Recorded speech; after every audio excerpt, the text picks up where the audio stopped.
이번 시간에는 에베소 교회에 대한 교리, 다시 말해 예언에 대한 강의를 하겠습니다. 저는 요한계시록을 성경에서 예언 분야에 있어서는 물론 첫 번째로 중요한 책은 다니엘서이지만 다니엘서를 이어받아서 온전한 해석을 할 수 있게 해주는 책이 계시록이기 때문에 결국 성경을 완성하는 책이면서 성경의 예언을 완성하는 책은 계시록인 것입니다. 예언을 완성한다는 뜻은 우리하고 직접적인 우리 시대에 직접적인 상관이 있는 것은 아닙니다. 그러나 성경이 완성된다는 것은 하나님께서 이스라엘과 관련해서 교회와 관련해서 또 민족들 이방인들과 관련해서 하나님의 계획과 섭리가 완성되는 책이 요한계시록이라는 것이기 때문에 우리가 성경 전체를 이해하기 위해서는 계시록을 더 자세히 알수록 도움을 받는 것입니다.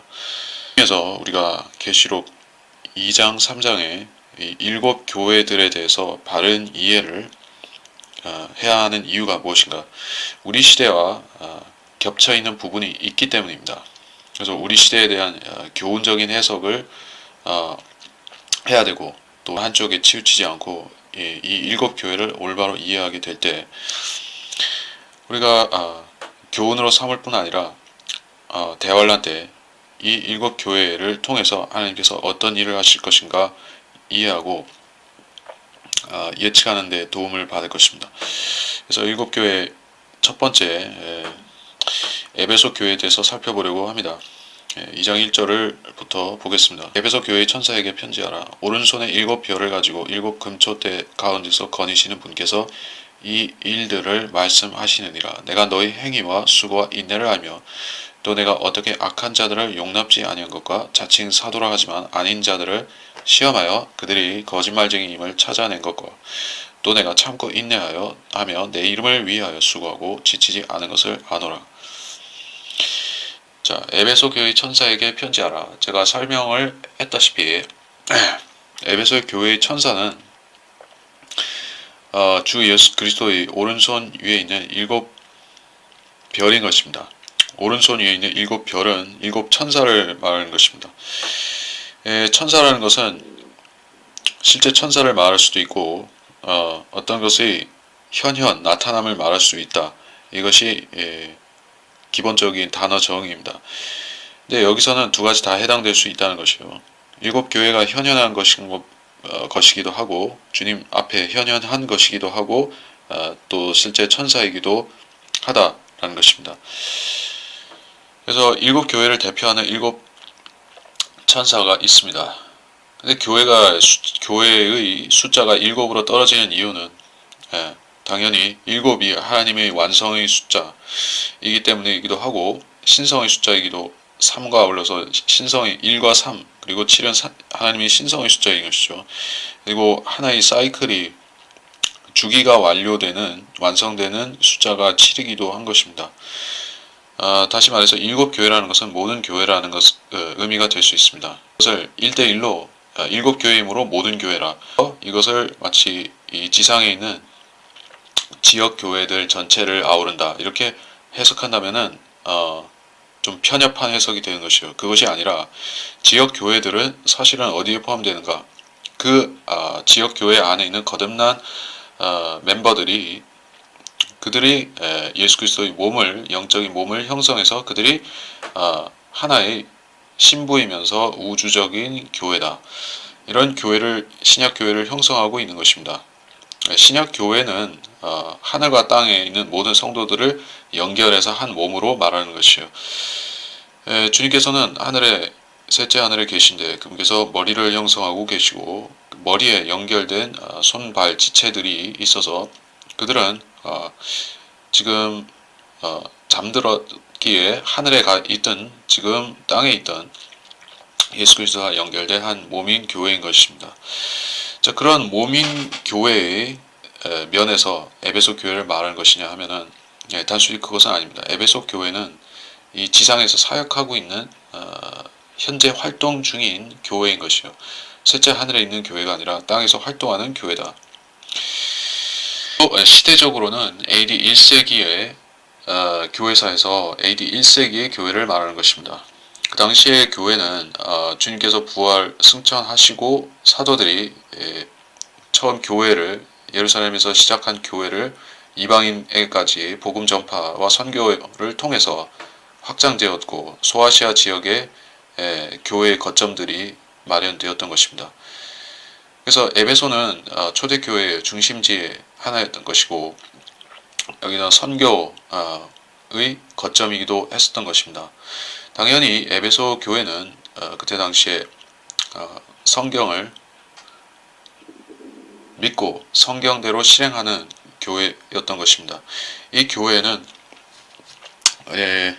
2절에서 보면 악한 자들, 이단을 말하는 것이고 사도라 하지만 아닌 자들, 자칭 유대인이나 사도의 권능을 사도의 표적을 흉내내는 그런 마법사들을 말하는 것입니다. 주술사, 마법사, 엑소시스트, 귀신을 쫓아낸다고 하는 자들, 그런 자들이 사도 바울의 선교 여행을 다니고 표적을 행하고 다닐 때 옆에 따라 붙었었던 것입니다. 방해를 하기도 했었고 엘루마라는 그 무당이 있었죠. 그리고 사도 베드로에게서도 그 은사를 돈으로 주고 사고자 했던 그 시몬이 있었던 것입니다. 마법을 행하는 시몬이 있었고 이런 마법사들이 쭉 해서 나타나요. 스케바의 아들들도 바울을 사칭해서 했었는데 실패했었습니다. 그때 당시에 실제로 사도를 사칭하는 자들이 나타났었는데 그들은 초대교회의 자칭 사도들이었습니다. 사도가 생존에 있고 활동하는 기간 중에 나타났기 때문에 그들이 어떤 표적을 행했다는 것을 우리가 알 수가 있습니다. 표적을 행하는 것은 마귀가 마귀의 사람들을 시켜서 사도나 선지자와 유사하게 행하게 만들 수가 있습니다. 성령의 능으로만 표적을 행하는 것이 아니라 이집트의 파로 앞에서 이집트의 마법사들이 했던 것과 같이 또 그 예언하게 해서 이방 왕들에게 예언과 신탁을 주듯이 할 수가 있습니다. 지금도 거짓 예언들은 종교들에도 있고 기독교계에도 은사주의라는 이름으로 나타나고 있습니다. 심지어 표적으로서의 방언까지 모방하려고 하는 것을 우리는 목도하고 있는데 그들이 오늘날에 자칭 사도라 하지만 아닌 자들인 것입니다. 이 교회는 그들을 시험했고 거짓임을 판명했고 또 그들을 쫓아내었습니다. 그들이 교회에 합류하려고 할 때 쫓아낸 것이에요. 자, 거짓말하는 형제들이 있다면 어떻게 교회는 처리할 것입니까? 포용할 수는 없습니다. 왜냐하면 거짓말하는 자들은 사탄이 밀어넣은 것이기 때문에 순수시키기 때문이다. 변질시키고 결국 배교하게 만들기 때문에 누르건 떼어내 버리듯이 거짓 형제들은 분리시켜야 되는 것이에요. 거짓 형제들이 교회를 좀먹고 장악했다고 하면은 교회 자체에서 성별할 수밖에 없게 되죠.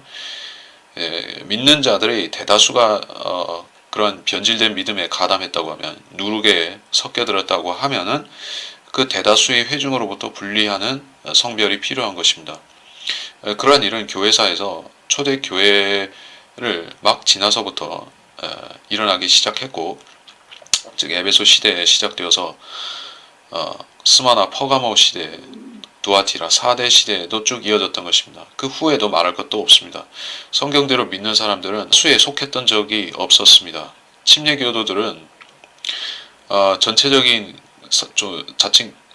전체적으로 소위 그리스도인이라고 자처하는 사람들, 카톨릭을 포함해서 정교도나 이런 사람들의 전체를 놓고 보면 소수였던 것이에요.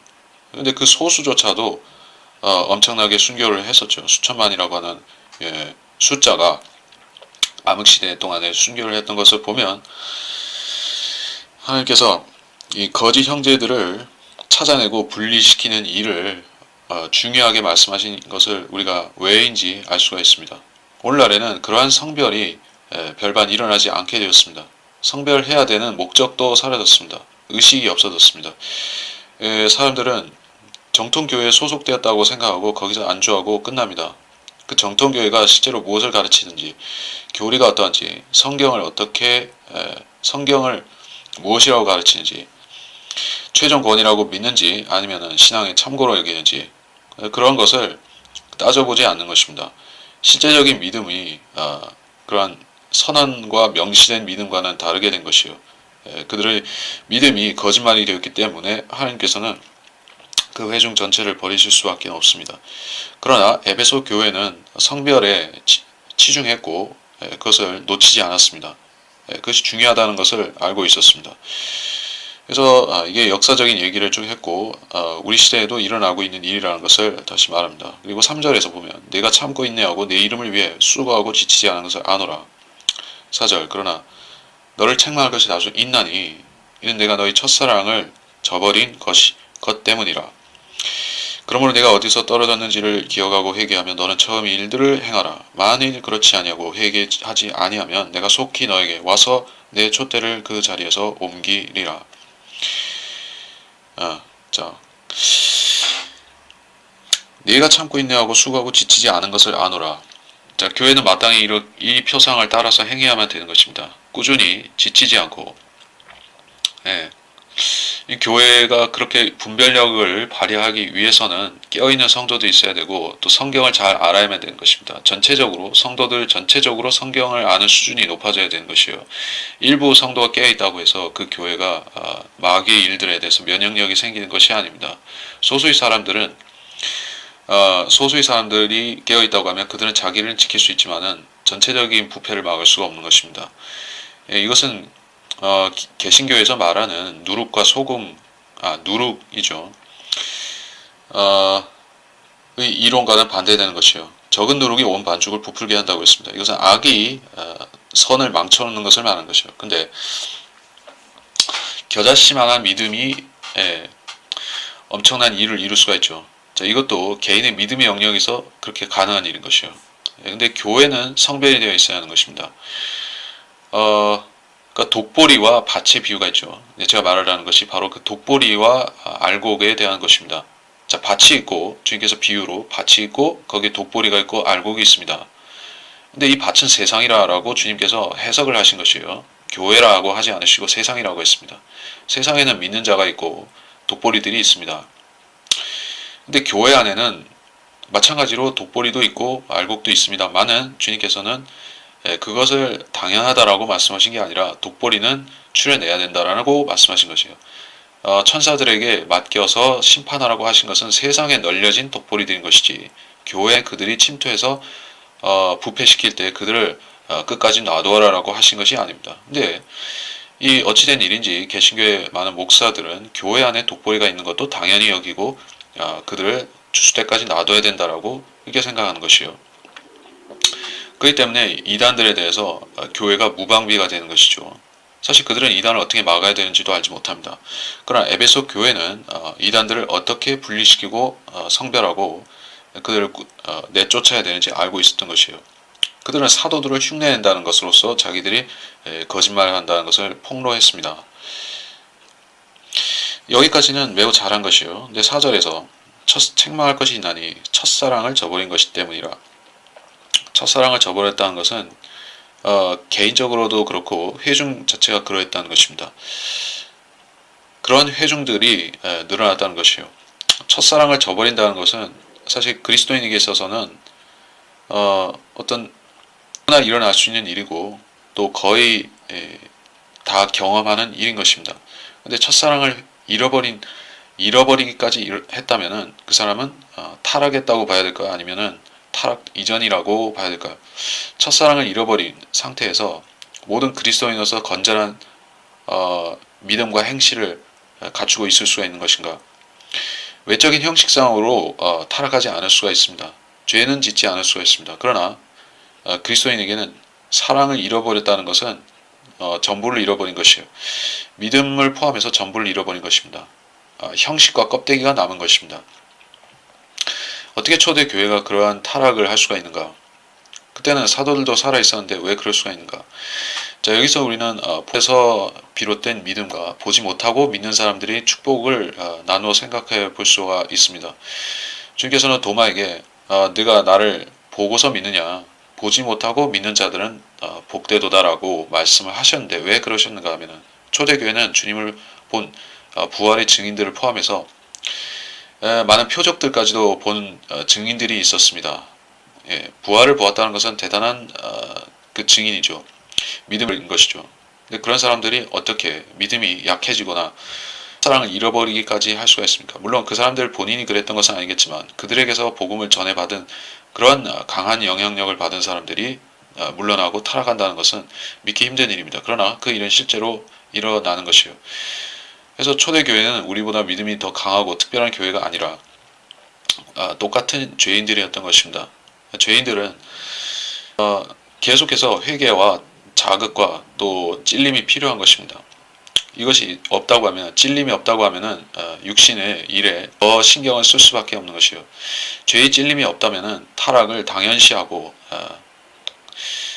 미리 후퇴를 당연시하고 그렇게 살 수가 있습니다. 그래서 세상에서 어울려서 사는 것을 당연시하면서 살게 되는데 그럴 때 하나님께서 여기서와 같이 깨우침을 주신다는 것입니다. 네가 사랑을 잃어버렸으니 그것을 찾아야 된다라고 말씀하셨습니다. 5절에 내가 떨어졌는 것을 기억하고 회개하고 처음 일을 행하라고 했습니다. 자, 처음 일들을 이미 행하지 않게 된 것이요. 마음이 멀어졌으니 몸도 멀어지게 된 것입니다. 예, 행위가 전혀 이상이 없이 똑같이 갈 수는 없습니다. 자, 가령 어떤가 하면은 진실된 마음으로 죄인들을 사랑하고 죄인들이 멸망하는 것을 안타깝게 여기어서 구령을 하고 거리 설교를 하는 성경대로 믿는 사람들이 그렇게 하고 있는데, 자, 마음이 첫사랑이 떠나갔다면은 그 일은 얼마 동안은 계속 형식적으로 할 수가 있습니다. 습관이라는 것이 있기 때문에, 틀에 박힌 습관이라는 것이 있기 때문에 계속 해왔던 대로 전도지도 나눠줄 수가 있습니다. 그러나 그 마음 상태로 계속 가게 되면 사랑이 멀어진 마음 상태로 가게 되면 결국 하던 일조차도 멈추게 되는 것이요. 그래서 먼저 마음이 반응하고 그 다음에 행동은 뒤에 따라오는 것입니다. 행동이 변질되는 것은 시간이 좀 더 걸린다. 그러나 필연적으로 똑같이 갈 수는 처음과 똑같이 가지는 못하게 됩니다. 그래서 에베소 교회는 그러한 단계적인 타락을 하게 된 것이요. 회개하지 않으면 촛대를 옮기리라. 이 교회가 더 이상 하나님께서 쓰는 도구가 안 된다는 것입니다.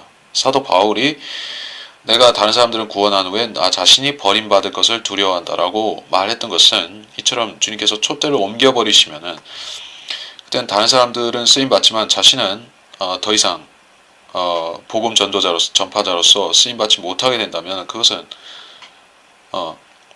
단순히 시기가 나는 정도가 아니라 자신한테 자기가 자기 주변 사람들한테 아직 구원받지 못한 사람들한테 그것이 화가 되는 것이 확실하죠.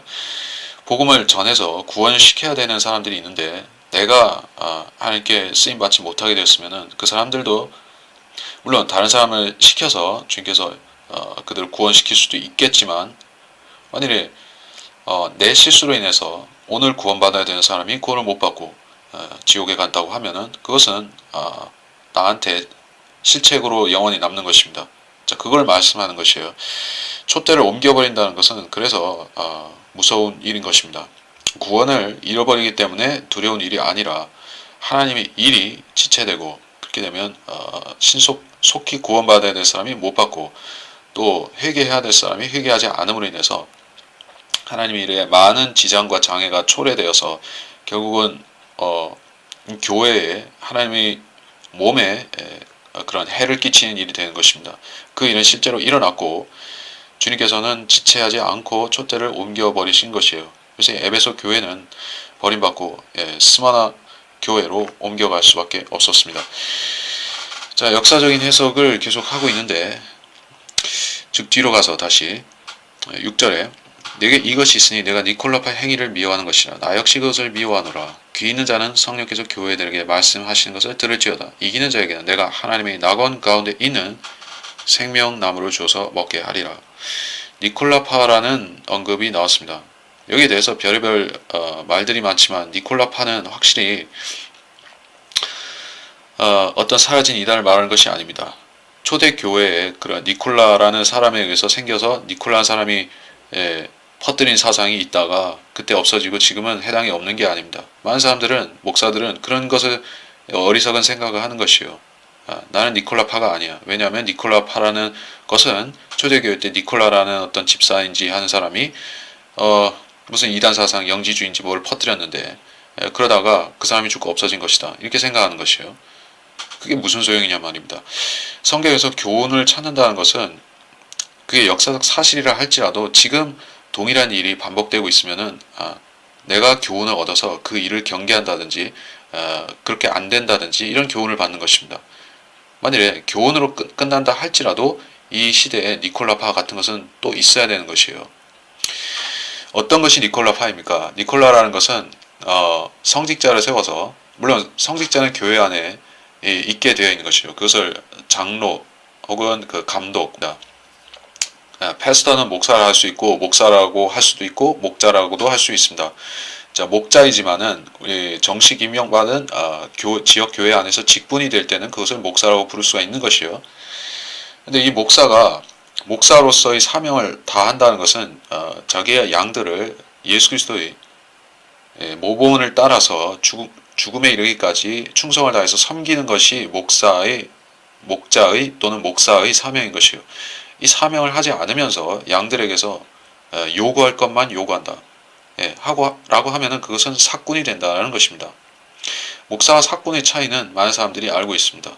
사꾼은 자기를 위하고 자기 배를 위하고 배를 섬기는 자들인데 목사는 양들을 위해서 생명을 내어놓는다. 즉 예수님처럼 한다는 것이에요. 자, 이것은 양들이 조금만 생각해 보면은 판단하고 알 수가 있는 것입니다. 그런데 니콜라파라는 것은 목사의 권한이 목사의 그런 권력이 필요 이상으로 비대해졌다라는 그 정도 수준에 그친 것이 아니라 아예 계급을 분리시킨 것이에요. 계급으로 만든 것입니다.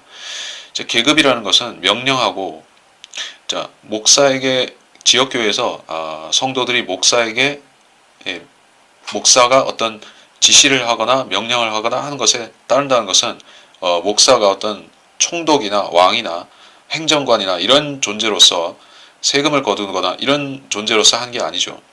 그래서 그게 당연하게 여기는 것이에요. 개신교라는 것이 종교개혁이 시작되었을 때, 개신교라는 것이 처음 카톨릭에서 분리해서 나올 때 이 성직자 제도에 대해서 많은 비판을 했었던 것입니다. 실제적으로 그때 많은 착취와 부작용이 그런 그 사람들을 착취하고 속여서 벗겨먹고 이런 것이 만연했기 때문에 그러니까 목사가 아니라 그때 신부들이 엄청나게 부를 축적하고 그런 비리들을 저지르고 했기 때문에 그런 것에 자극을 많이 받아서 사람들이 카톨릭을 벗어나는 것이 있었습니다. 그래서 그것이 1차적인 교훈이었는데 지금의 개신교는 그러한 교훈을 무시하고 목사들이 다시 신부처럼 되려고 하는 것이에요. 신부와 거의 다른 것이 없게 되었습니다. 이것이 니콜라파인 것이에요. 역사적으로 니콜라파라는 것은 카톨릭이 있기 이전부터 존재했었던 것입니다. 제사장들이 사실은 그 기원전의 그 바리새인들 그리고 서기관과 율법사들이 그들이 하나의 니콜라파였던 것입니다.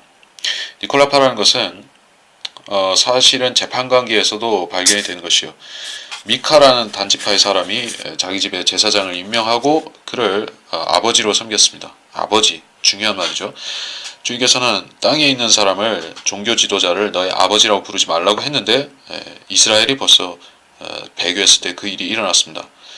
카톨릭의 원조가 되었었는데 쭉 그것이 신비 종교로 발전하면서 바빌론 종교와 합쳐지면서 나중에 결국 로마로 건너가서 니콜라파와 그리고 카톨릭으로 발전한 것입니다. 그래서 그것은 지금 하나의 종교 제도로서 존재하고 있습니다. 성직자 피라미드 계급 제도가 카톨릭과 동방 정교회와 또 제도화된 개신교를 통해서 고착화된 것이요. 자, 이것은 하나님께서 그 행위를 미워한다라고 했습니다. 그들의 행위를 미워한다고 하셨습니다. 그들의 믿음은 꼭 잘못된 것이 아닐 수도 있는 것이에요. 자, 성직자 계급 제도를 갖고 있는 개신교회들이 있습니다. 근데 그 개신교회들이 믿음이 전부 다 썩어 빠진 것은 아닌 것이에요. 성직자 제도는 필라델피아 시대에도 있었습니다.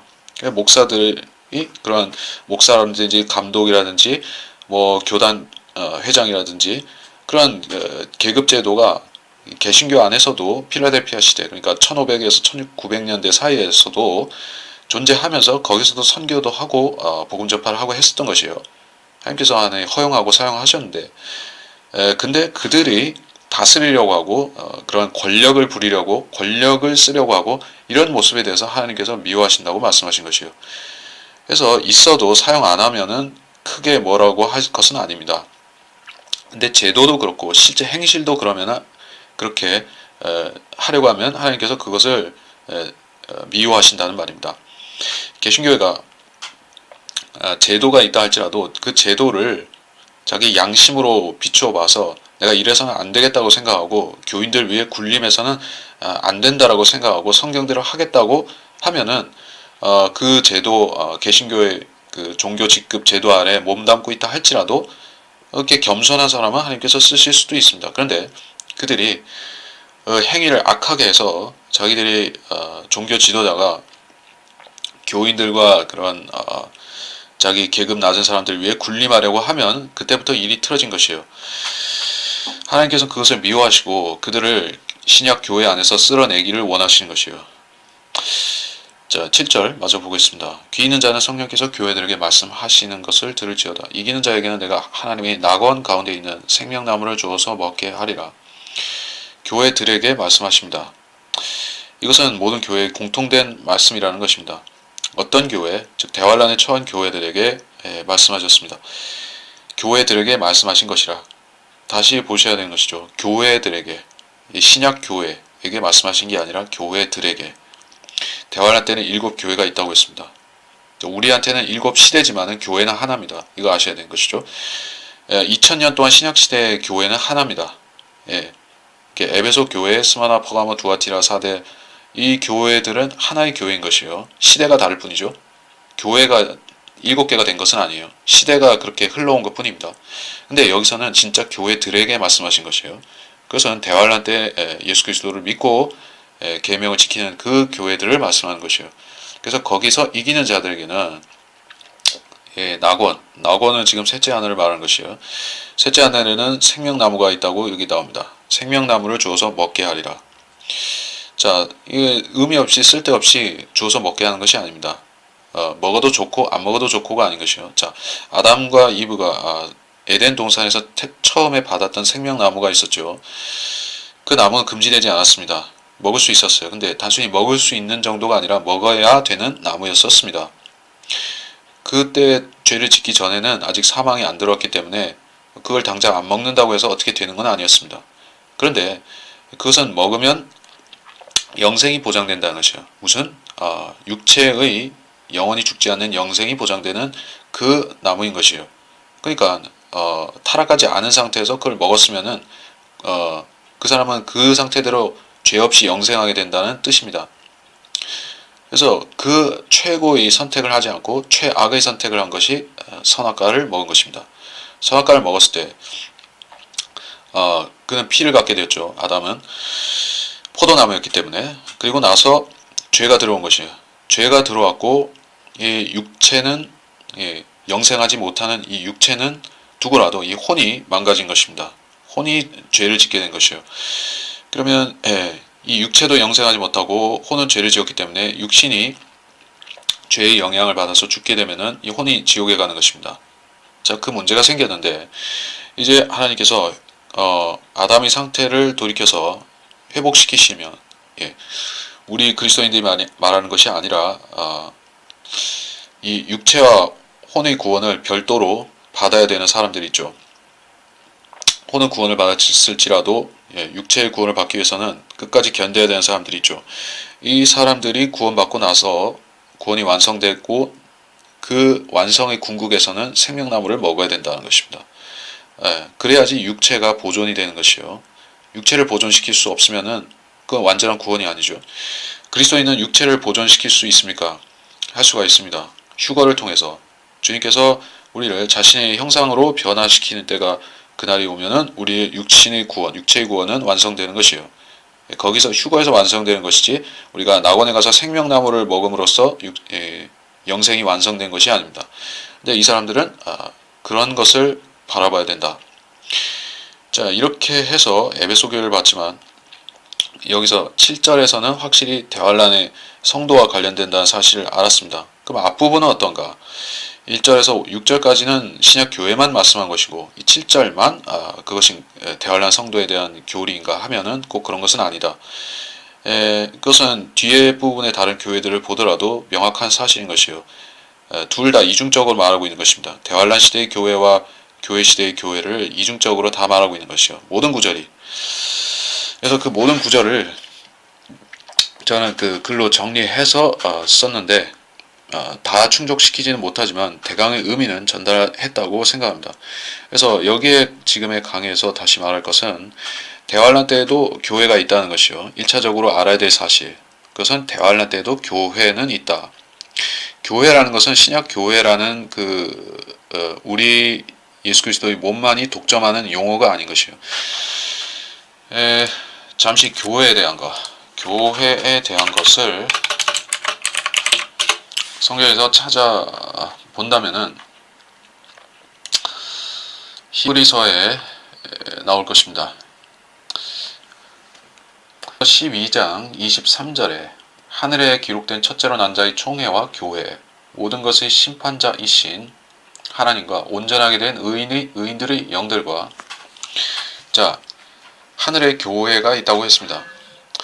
땅에 교회가 있는 것은 우리가 알죠. 근데 하늘에 교회가 있습니다. 하늘에 이런 지역교회들이 있는 것이 아닌 것이요. 하늘에 성도들이 있습니다. 근데 성도들을 우리는 신약 교회죠. 근데 그냥 교회라고 할 때는 다 포함될 수가 있는 것이요. 이스라엘도 교회가 될 수 있습니다. 그렇게 된 의인의 영들. 여기 이 사람들도 또 교회에 속하지 않은 사람들을 또 별도로 구분하고 있습니다. 교회에 속하지 않은 사람들, 신약교회도 구약교회도 속하지 않은 사람들, 그들은 그 에녹 이전 시대에 살았던 사람들은 그렇다는 것이요. 또 이방인들도 교회에 속한 적이 없습니다. 그러니까 구약 시대의 그런 이스라엘이 아닌 이스라엘 바깥의 이방인들도 교회에 속하지 않았습니다. 교회라는 것은 이스라엘 그리고 이스라엘에서 다시 시작해서 교회로 신약 교회로 이어진 이것을 말하는 것이고 테두리 바깥에서 구원받은 사람들은 교회에 속하지 않았습니다.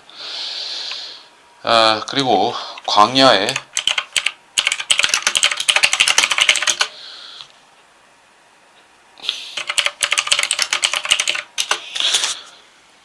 사도행전 7장 38절입니다. 시내산에서 자기에게 말해주던 그 천사와 또 우리 조상과 더불어 광야의 교회 안에 있으면서 살아있는 말씀을 받아서 우리에게 전해주던 그가 이 사람이라. 모세를 말하는 것인데 모세는 이스라엘이라는 교회의 목사가 아니었습니다. 지역교회 목사가 아니고 교황도 아니었습니다. 사실 그는 그보다 훨씬 더 대단한 존재였습니다. 그는 여수론의 왕이었을 뿐 아니라 제사장과 선지자를 겸하는 그러한 제사장은 아니고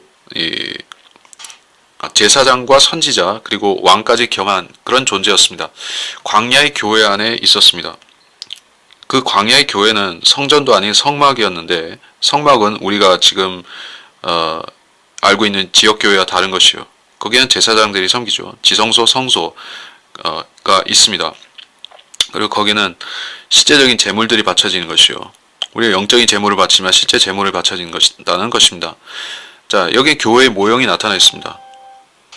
지금의 우리 교회는 이 모형대로인 것이지 실제 광야에 있는 교회대로 똑같은 것이 아닙니다. 그래서 이 에베소 교회는 환란 때에 나타날 유대적인 교회라는 것이다. 유대적이고 이스라엘 전통에 맞춘 그런 교회라는 것입니다. 신약 교회와는 엄청나게 다를 것입니다. 엄청나게 다르다고 보는 것이 맞습니다. 왜냐하면 한 가지 사실은 명확한 것이에요. 신약 교회가 휴거된다고 하면 얼마만치의 퍼센티지의 사람들이 올라갈 것인가? 그것은 누구도 모릅니다. 거듭난 사람들은 다 올라갈 것인데 그들이 수천만이 될지 그보다 더 많을지는 우리가 두고 봐야 되는 것이죠. 왜냐하면 복음이 계속 전파되고 있기 때문에 우리는 확정적으로 말할 수가 없는 것입니다. 그런데 어쨌든 수천만이 휴거되었다고 하면 그 뒤에 남는 사람들은 믿음이 없는 사람입니까? 믿음이 있는 사람인 것이요. 믿음이 없는 사람일 뿐만 아니라 그들은 성경을 믿어본 적이 없는 사람들인 것입니다. 구원을 받지 못했기 때문에 그 사람들은 대환란에 들어간 것이죠. 대환란에 들어가는데 그들은 나중에 짐승의 표를 거절하고 구원을 받을 수 있겠지만 그들이 처음부터 쓰임 받아서 그 환란 때 교회가 되는 것은 아닙니다. 환란 때 교회가 시작되는 것은 유대인 것이 이스라엘인 것입니다. 이스라엘의 14만 4천 명이 하나님께서 그들에게 인을 치시고 그들을 종으로 즉 전파자로 복음 전파자로 불러서 쓰신다는 것이에요. 그래서 그 사람들이 계시록 7장에서 12지파가 쓰임 받는 그것이 바로 대환란 교회의 출발인 것이에요.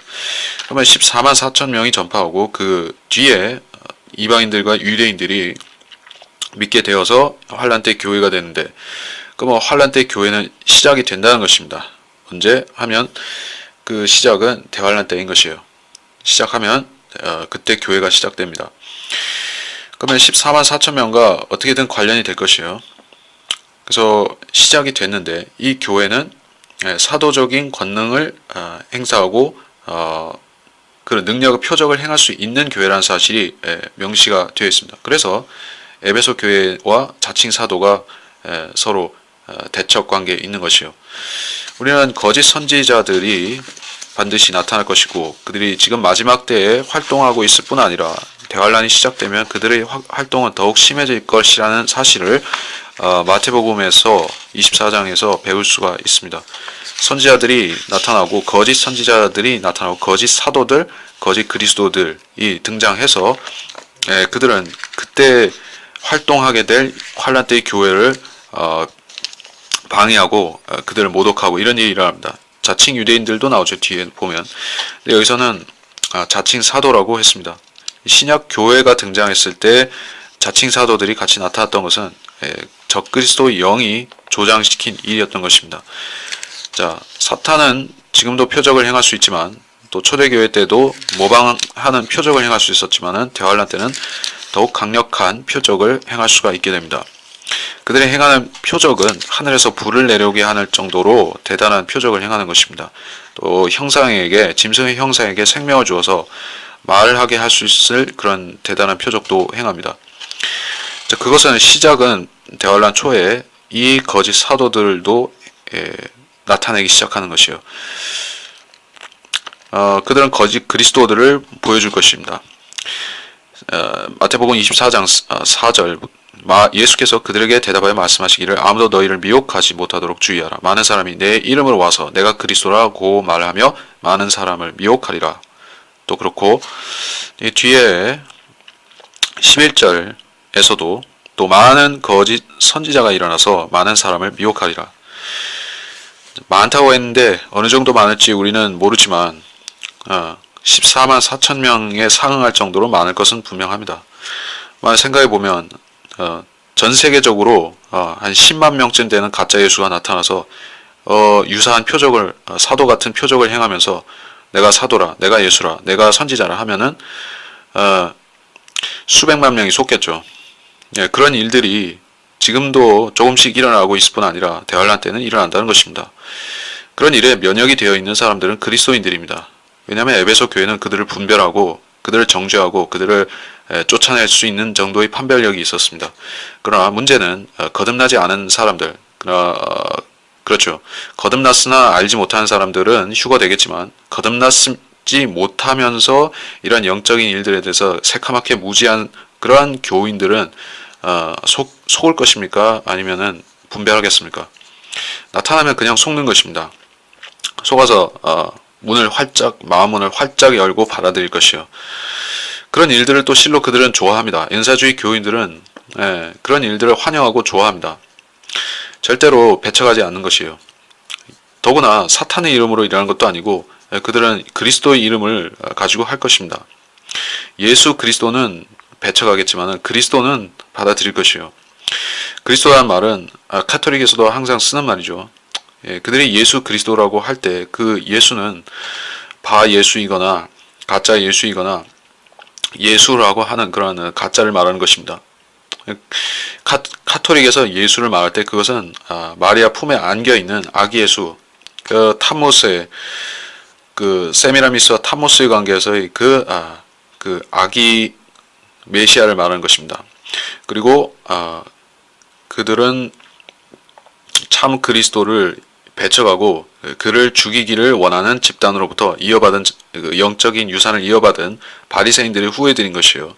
서기관과 제사장과 바리새인들, 그 지옥의 그들이 회심자를 두 배나 되는 지옥의 자식으로 만드는 그 자들이 바로 지금의 캐토릭과 또 캐토릭의 전통을 받아들인 그런 개신교들인 것입니다.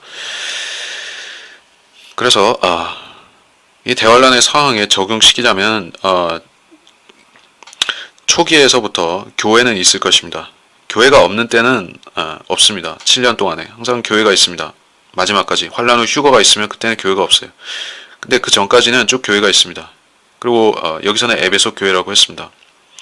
에베소 교회는 교리적으로 투명하고 판별할 수 있는 그런 영적인 높은 지각을 갖고 있습니다.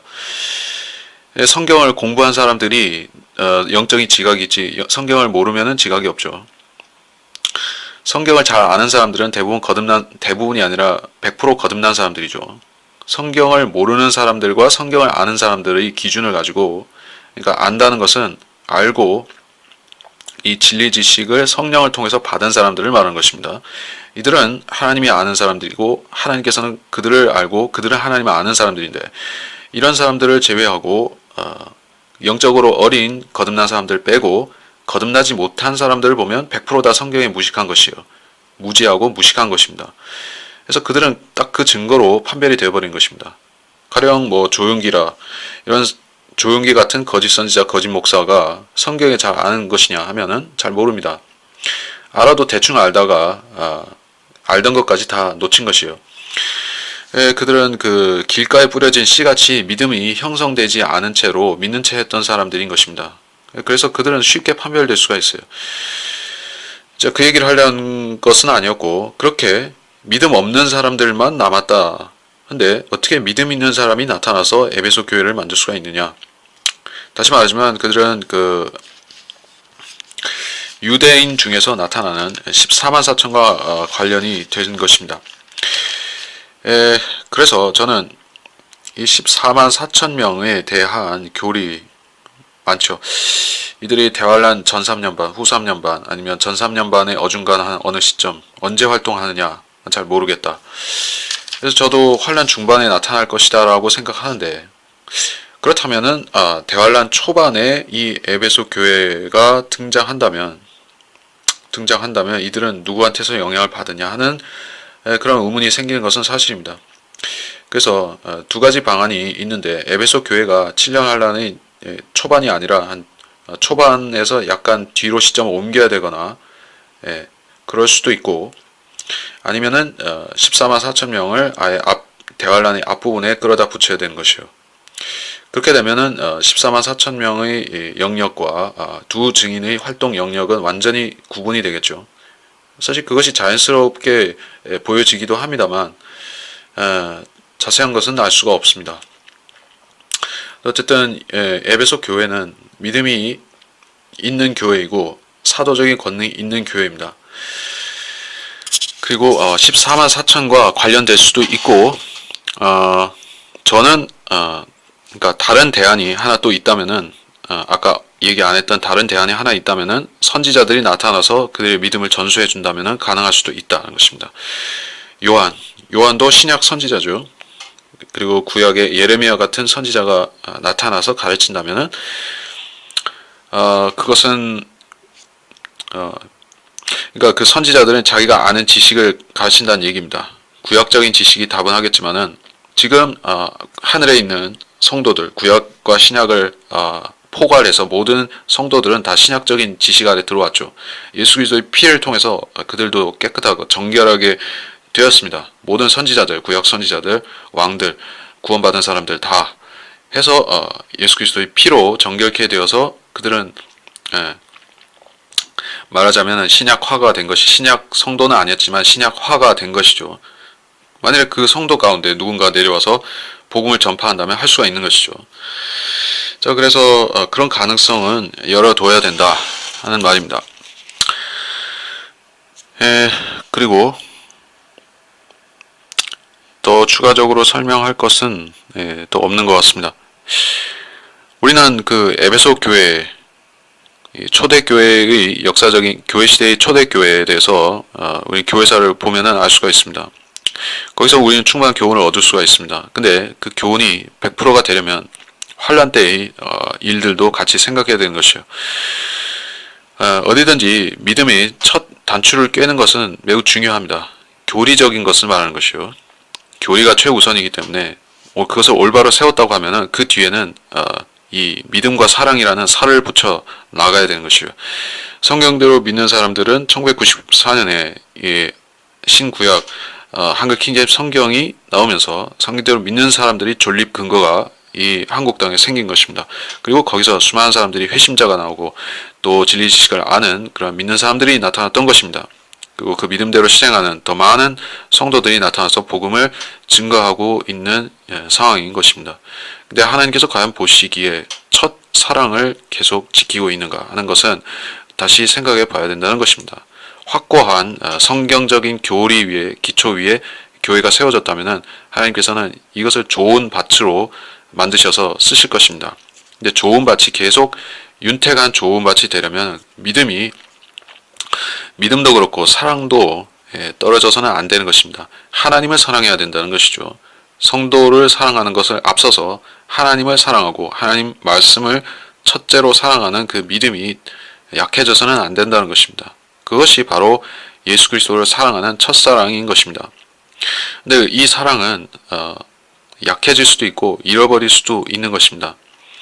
완전히 잃어버린다면은 그 교회는 하나님 보시기에 맛을 잃은 소금과 같이 되어서 버림받을 수밖에 없다. 버림받는다는 것은 더 이상 하나님께서 복음 전파와 진리 지식을 전파하는 도구로 안 쓰시게 된다라는 것입니다. 자, 우리는 항상 하나님께서 어떤 교회를 쓰시고 안 쓰시고 어떤 교회를 진리 지식을 전파하게 하시고 어떤 교회를 그 일에서 배제시키는가 하는 것을 살펴봐야 되는 것입니다. 미국에 많은 신실한 교회들이 침례교회들과 신실한 교회들이 있었습니다. 그리고 성경대로 믿는 사람들이 나타나기 이전에 신실한 사람들이 있었습니다. 그리고 그들은 복음을 전하고 경고하고 꾸짖고 또 이 타락한 교회들에 대해서 경각심을 줬지만은 깨닫지 못했기 때문에 그들 자신도 온전한 성별하지 못한 상태에서 같이 무너진 것입니다. 그리고 이 후세에 하나님의 일들을 남겨놓을 수밖에 없었습니다. 지금 우리가 살고 있는 시대는 에베소 교회와 같은 시대가 아니라 라오디케아 시대인 것입니다.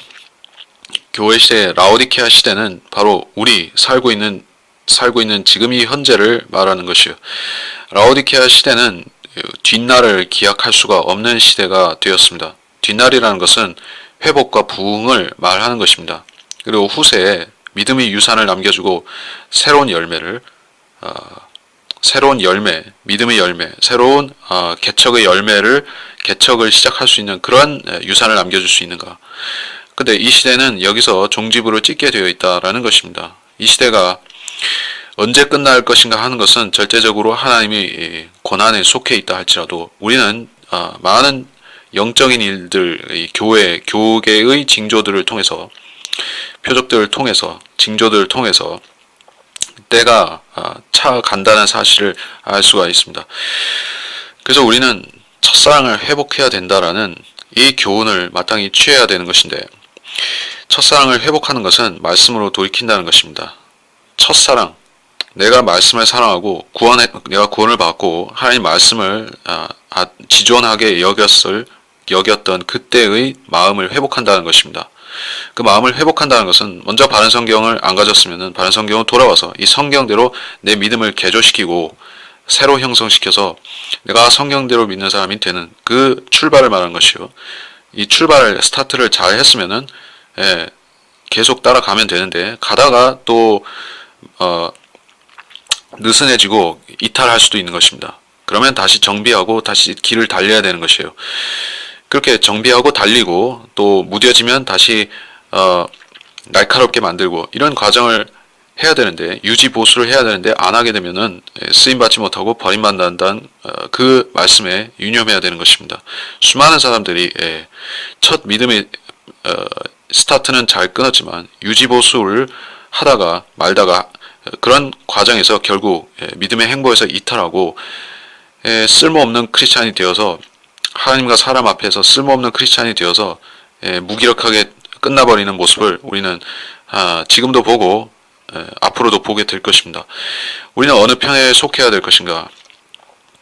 견고함에 있어서 교리를 견고하게 지키고 믿음의 순수성을 견고하게 지키는 데 있어서는 또 하나님의 순수한 말씀, 한글 킹제임스 성경을 순수하게 붙잡는 데 있어서는 한없이 어린아이 같이 순수한 마음으로 붙잡아야 되지만 또 우리의 마음이 텅 빈 그 사랑을 놓친 하나님 말씀을 사랑하고 사모하고 아끼는 그 사랑을 놓친 형식적인 믿음으로 전락하지 않도록 또 그 믿음을 이웃들에게 돌려서 진리 지식과 하나님 말씀을 바른 말씀을 모르는 이웃들에게 전파하려는 이 열망이 꺼져 버린다면은 우리는 쓰임 받을 수 없게 된다는 사실을 알아야 됩니다. 모든 시대의 배교는 결국에 마음에서 출발했고 행동으로 입증이 되었습니다. 마음에서 출발한 배교가 행동으로 입증되기 전까지 회개의 기회가 있습니다. 우리가 회개의 기회를 붙잡았다면 그 기회를 놓치지 않아야 되는 책임이 여러분 자신에게, 우리들 자신에게 있다는 사실을 꼭 명심하고 우리는 지금 믿음이 있다면 그 믿음을 붙잡고 나아가야 되고 내가 믿음이 없다면 혹은 놓쳤다면 회개해서 다시 되찾아야 될 때가 된 것입니다. 여기서 여기까지 하고 에베소 교회에 대한 말씀은 여기서까지 마치겠습니다.